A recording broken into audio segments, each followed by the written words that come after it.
Trillion dollar చేస్తారట వీళ్ళు.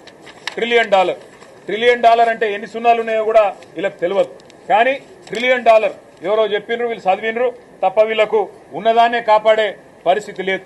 మీరు ట్రిలియన్ డాలర్ ఆర్థిక వ్యవస్థ చేసుడు కాదు, ట్రిలియన్ డాలర్ల అప్పు చేసే దౌర్భాగ్యమైన పరిస్థితి కనబడతా ఉన్నది.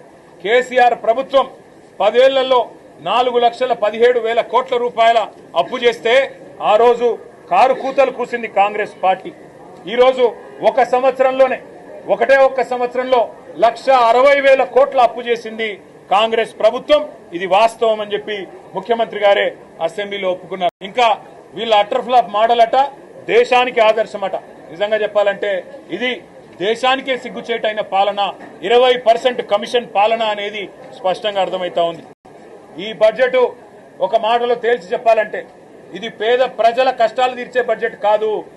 6 గ్యారంటీలను గోవిందా గోవిందా అనిపించి ఢిల్లీకి మాత్రం మూటలు పంపడానికి పెట్టిన బడ్జెట్ అనేది మాత్రం క్లియర్ గా కనబడతా